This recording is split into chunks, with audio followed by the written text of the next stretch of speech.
Reflexiones sobre la Pasión de San Alfonso María de Ligorio, capítulo primero.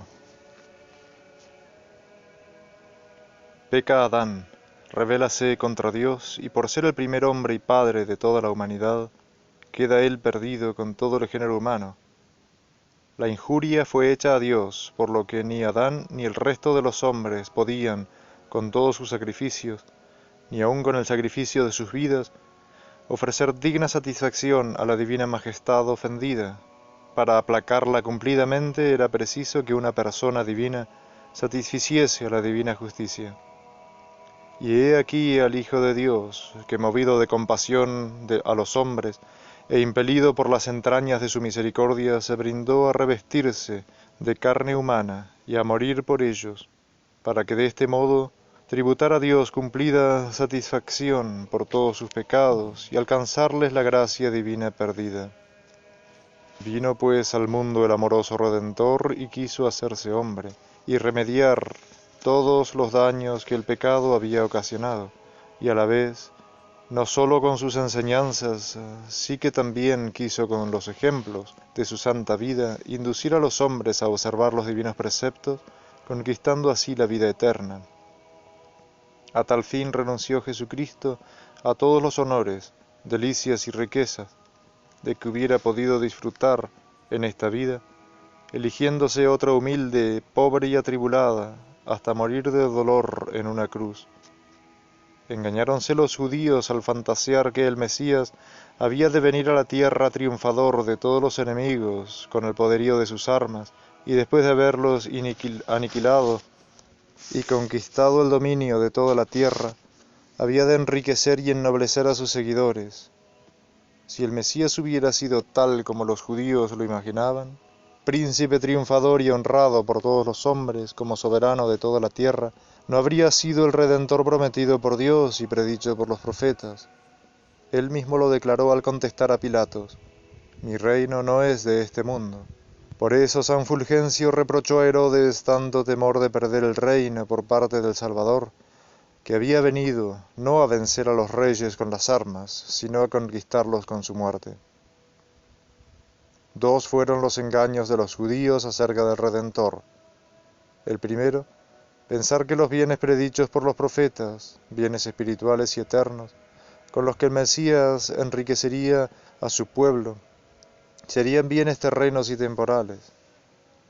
Los bienes prometidos por el Redentor son la fe, la ciencia de la virtud, el santo temor de Dios. Estas fueron las riquezas de salvación prometidas.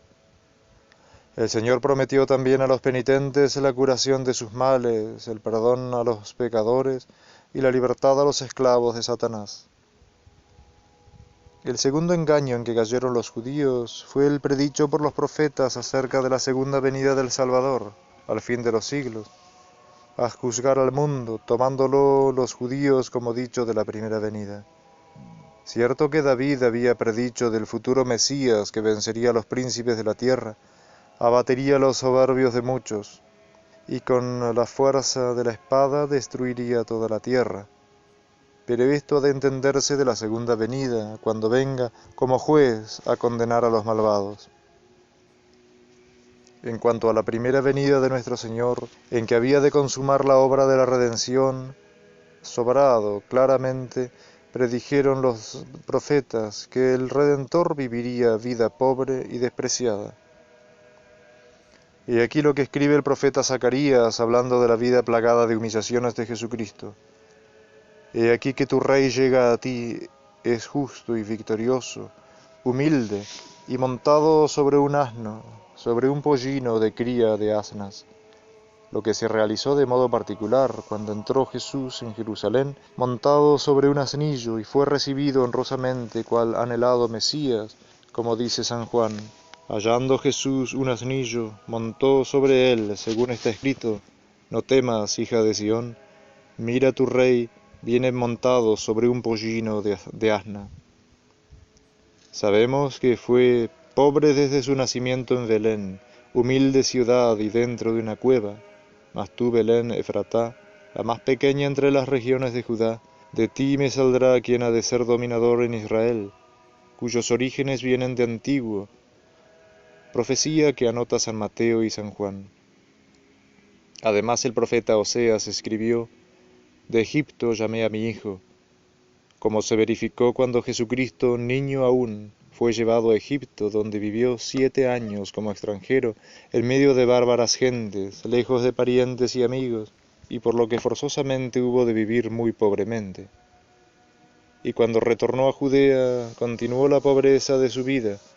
Ya había predicho frecuentemente por boca de David que durante toda su vida había de ser pobre y lleno de fatigas. Dios no podía ver plenamente satisfecha su justicia con todos los sacrificios que le hubieran ofrecido los hombres, aun de sus vidas, y por eso dispuso que su Hijo tomara carne humana, y fuese la víctima digna de aplacarlo con los hombres y alcanzarles así la salvación. Sacrificio y ofrenda no quisiste, pero me diste un cuerpo a propósito. Y el unigénito Hijo consintió de buen grado en sacrificarse por nosotros, y bajó a la tierra para inmolarse con su muerte y llevar a cabo la obra de la redención. Dijo el Señor hablando a los pecadores: ¿para qué se os va a golpear más? Y lo decía para darnos a entender que, por mucho que castigara a los que le ofenden, todos los castigos no llegarían a reparar su ofendido honor. De aquí que mandara a su mismo Hijo a satisfacer por los pecados de los hombres, porque su Hijo tan solo podía satisfacer plenamente a la divina justicia. Por esta razón declaró por Isaías, hablando de Jesús, víctima de nuestros pecados: por el crimen de mi pueblo fue herido de muerte.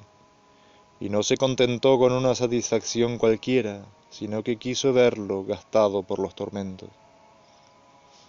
Oh Jesús mío, oh víctima de amor, consumido por los dolores en la cruz, para saldar la deuda de mis pecados, quisiera morir de dolor al pensar en las veces que os ofendí, después de haberme vos amado tanto. No permitáis que viva un ingrato a tanta bondad. Unidme por completo a vos y hacedlo por los méritos de la sangre por mí derramada. Jesucristo nos quiso redimir por el camino de la cruz. Cuando el Verbo Divino se brindó a redimir a los hombres, se le presentaron 2 caminos para conseguirlo, uno de gozo y de gloria y el otro de penas y vituperios. Mas quien con su venida no sólo quería librar a los hombres de la muerte eterna, sino también conquistarse el amor de todos los corazones humanos, rechazó la vida de gozo y de gloria y eligió la de las penas y vituperios. Por lo tanto, para satisfacer por nosotros a la divina justicia y a la vez para inflamarnos en su santo amor, quiso cargar con todas nuestras deudas y muriendo en la cruz alcanzarnos la gracia y la vida bienaventurada, según se expresa Isaías. Nuestros sufrimientos Él los ha llevado, nuestros dolores Él los cargó sobre sí. El Antiguo Testamento trae 2 figuras expresas de esto. La primera fue la ceremonia de que se usaba todos los años con el macho cabrío emisario, sobre el cual cargaba el sumo sacerdote todos los pecados del pueblo, y después todos, cargándole de maldiciones, le arrojaban a la selva para que allí viviese como objeto de la ira divina. Este animal fue figura de nuestro Redentor, que quiso cargar con todas las maldiciones que por nuestras culpas merecíamos, hecho por nosotros objeto de maldición, o por mejor decir, la misma maldición, y todo para alcanzarnos la bendición divina. Por esto escribe en otro lugar el apóstol: al que no conoció pecado, por nosotros se hizo pecado, a fin de que nosotros viniésemos a hacer justicia de Dios en él. Es decir, como explican San Ambrosio y San Anselmo, quien era la misma inocencia apareció a los ojos de Dios como si fuera el mismo pecado, o mejor, vistió el traje de pecador, queriendo padecer las penas que debíamos pagar los pecadores, para alcanzarnos el perdón y hacernos justos ante Dios. La segunda figura del sacrificio que Jesús ofreció por nosotros al Eterno Padre en la cruz fue la de la serpiente de bronce puesta en un madero, con cuya mirada curaban los hebreos mordidos de serpientes venenosas. San Juan escribiría luego: y como Moisés puso en alto la serpiente en el desierto, Así es necesario que sea puesto en alto el Hijo del Hombre, para que todo el que crea en él alcance la vida eterna. Nótese con qué claridad se predice la muerte ignominiosa de Jesucristo en el libro de la sabiduría. Aunque las palabras de este segundo capítulo puedan aplicarse a la muerte de todo justo, sin embargo, dicen Tertuliano, San Cipriano, San Jerónimo y otros muchos santos padres, que principalmente se aplican a la muerte de Cristo, que si el justo es hijo de Dios, se lee en el libro de la sabiduría, Él le protegerá y le librará de manos de sus adversarios. Los judíos escogieron para Jesucristo la muerte de cruz como la más ignominiosa, para que su nombre fuera infame para siempre y ni siquiera se le nombrase ya, como había dicho Jeremías. Destruyamos el árbol con su fruto, borrémosle de la tierra de los vivos y no se miente más su nombre.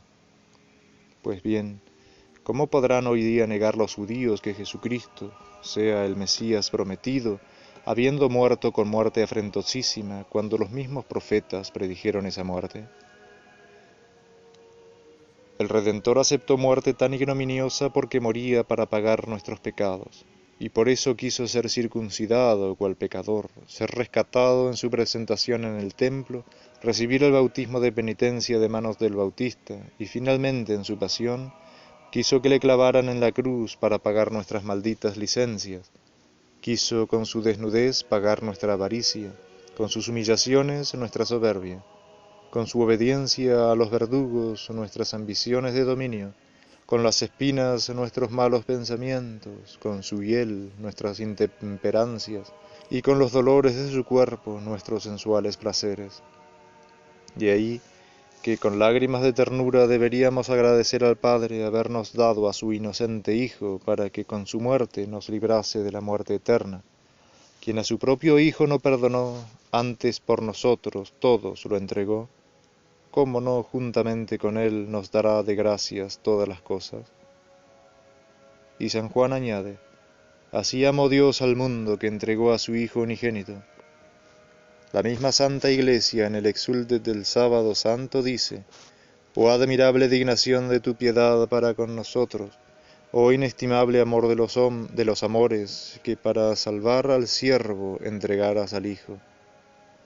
Oh misericordia infinita, oh amor infinito de nuestro Dios, oh santa fe, quien esto cree y confiesa, ¿cómo puede vivir sin abrazarse de santo amor hacia este Dios tan amable y tan amante?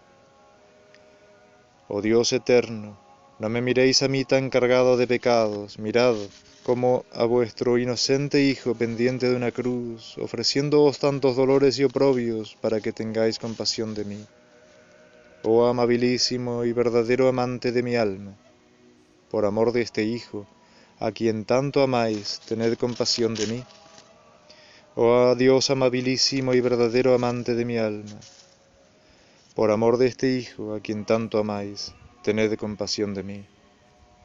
La compasión que yo quiero es que me deis vuestro santo amor. Atraedme por completo a vos del lodo de mis bajezas, abrazad fuego consumidor cuanto veáis impuro en mi alma, que la impida ser toda vuestra. Agradezcamos al Padre y agradezcamos igualmente al Hijo, que se vistió de nuestra carne y a la vez tomó sobre sí nuestros pecados, para dar a Dios con su muerte y pasión cumplida satisfacción. Por eso dice el apóstol que Jesucristo se hizo nuestro fiador, es decir, que se obligó a saldar nuestras deudas. Él, como mediador entre Dios y los hombres, hizo un pacto con Dios por el que se obligó a satisfacer por nosotros a la divina justicia, y nos prometió de parte de Dios la vida eterna. El eclesiástico nos exhortó de antemano a no olvidarnos del beneficio de este divino fiador, que para alcanzarnos la salvación quiso sacrificar su vida. Y para mejor asegurarnos el perdón, dice San Pablo, que Jesucristo canceló con su sangre el decreto de nuestra condenación, en que estaba escrita contra nosotros la sentencia de muerte eterna, y lo fijó en la cruz en que murió, satisfaciendo por nosotros a la divina justicia. Por favor, Jesús mío, en vista del amor que os hizo prodigar sangre y vida sobre el Calvario por mí, haced que yo muera a todo afecto terreno, haced que lo olvide todo para no pensar más que en amaros y agradaros. Oh Dios mío, digno de infinito amor, vos me habéis amado sin reserva, y sin reserva quiero amaros yo. Os amo, sumo bien mío, os amo, amor mío y mi todo. En suma, todo el bien que podemos tener, toda salvación y toda esperanza, todo en absoluto lo debemos a los méritos de Jesucristo, como dice San Pedro, y no se da en otro ninguno la salud, puesto que no existe debajo del cielo otro nombre dado a los hombres en el cual hayamos de ser salvos. De modo que no tenemos esperanza de salvación más que en los méritos de Jesucristo, de lo que concluye Santo Tomás con todos los teólogos, que después de la promulgación del Evangelio hemos de creer explícitamente, no sólo como necesidad de precepto, sino también de medio, que sólo podemos salvarnos por medio de nuestro Redentor. Todo el fundamento, por tanto, de nuestra salvación está en la humana redención, llevada a cabo en la tierra por el Verbo Divino.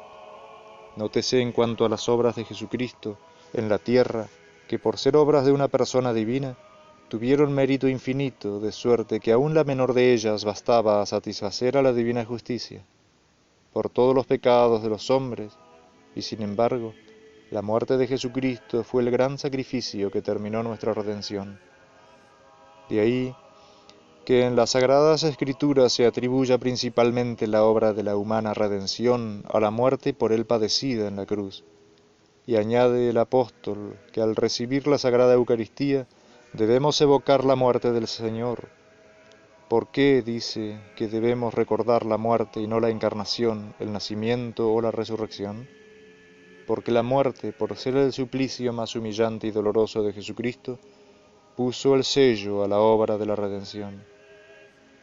Y seguía San Pablo: resolví no saber cosa entre vosotros, sino a Jesucristo, y éste crucificado. Sobrado conocido tenía el apóstol que Jesucristo había nacido en una gruta, que había vivido 30 años en un taller, que había resucitado y subido al cielo. ¿Por qué, pues, escribe que no quiere saber nada más que a Jesucristo crucificado? Porque la muerte padecida por Jesucristo en la cruz era la que más le movía a amarle y a obedecerle, a ejercer la caridad con el prójimo y la paciencia en las adversidades, virtudes que de modo especial practicó y enseñó Jesucristo en la cátedra de la cruz. Santo Tomás dijo que en la cruz se halla el remedio en las tentaciones, la obediencia a Dios, la caridad con el prójimo y la paciencia en las adversidades, que por eso dijo San Agustín: la cruz no fue sólo patíbulo donde Cristo padeció, sino también cátedra donde enseñó. Procuremos, almas piadosas, imitar a la esposa de los Cantares, que decía: a su sombra estoy sentada como deseé. Tengamos a menudo ante los ojos, particularmente los viernes, a Jesús expirando en la cruz, y detengámonos a considerar con ternura por espacio de algún tiempo sus dolores y el afecto que nos mostró cuando agonizaba en aquel lecho de dolor. Repitamos también nosotros: a su sombra estoy sentada como deseé. Qué tranquilo descanso hallan las almas amantes de Dios entre el tumulto del mundo, las tentaciones del infierno y hasta el temor del divino juicio, cuando se detienen a contemplar a solas y en silencio a nuestro amoroso Redentor agonizando en la cruz, y cómo su sangre corría gota a gota de sus miembros heridos y abiertos por los azotes, las espinas y los clavos. Y cómo a vista de Jesús crucificado se desvanecen del pensamiento todos los deseos de honra mundana, de riquezas terrenas y de placeres de los sentidos. Entonces brota de la cruz una como aura celeste que nos desprende con suavidad de las cosas terrenas y enciende en nosotros santo deseo de padecer y morir por amor de quien tanto quiso padecer y morir por nosotros. Si Jesucristo, en vez de ser lo que es, Hijo de Dios, verdadero Dios, Creador nuestro y Supremo Señor, fuera solamente un simple mortal, ¿quién no se compadecería viendo un joven de noble sangre, inocente y santo, morir a puros tormentos en infame leño, en pena no de sus delitos, sino de los de sus enemigos, y así librarlos de la muerte por ellos merecida? ¿Cómo habrá, pues, corazones que resistan al amor de un Dios, que muere en un mar de desprecios y dolores por amor de sus criaturas? ¿Y cómo podrán esas criaturas amar otra cosa fuera de Dios? ¿Cómo pensarán en ser agradecidas a otros y no a este su amante bienhechor? Oh, si conocieras el misterio de la cruz, decía San Andrés al tirano que pretendía hacerle renegar de Jesucristo por haber muerto crucificado como malhechor. Oh, si conocieras, tirano, el amor que te manifestó Jesucristo muriendo en la cruz, para satisfacer tus pecados y alcanzarte una felicidad eterna. Ciertamente no te cansarías en persuadirme renegara de él, sino que tú mismo abandonarías cuanto tienes y esperas en la tierra, para complacer y contentar a un Dios que tanto te amó. Así obraron tantos santos y tantos mártires que lo abandonaron todo por Jesucristo. Grande debiera ser nuestra vergüenza al ver cuántas tiernas virgencitas renunciaron las bodas con príncipes y las riquezas reales y todas las delicias terrenas para sacrificar voluntariamente su vida y testimoniar de alguna manera su afecto al amor que les demostró este Dios crucificado. ¿Cómo se explica, pues, que muchos cristianos se impresionen tan poco ante la pasión de Jesucristo? La razón es que pocos son los que se detienen a considerar cuánto padeció Jesucristo por nuestro amor. Ah, Redentor mío, también yo me he contado entre esos ingratos. Vos sacrificasteis vuestra vida en la cruz para no verme perdido, y yo tantas veces quise perderos a vos, bien infinito, perdiendo vuestra gracia. Ahora el demonio, trayéndome la memoria de mis pecados, querría hacerme creer que es muy difícil mi salvación. Mas la vista de vos, crucificado, Jesús mío, me asegura de que no me arrojaréis de vuestra presencia, si me arrepiento de haberos ofendido y quiero amaros. Sí, me arrepiento y quiero amaros de todo corazón. Detesto aquellos malditos placeres que me hicieron perder vuestra gracia. Os amo, amabilidad infinita, y quiero amaros siempre, y la memoria de mis pecados me servirá para inflamarme más en vuestro amor, ya que os dignasteis buscarme cuando de vos huía. No, ya no quiero separarme más de vos, ni dejar de amaros, Jesús mío. Oh María, refugio de pecadores, vos que tanto participasteis de los dolores de vuestro Hijo en su muerte, rogadle que me perdone y me otorgue la gracia de amarlo. Amén.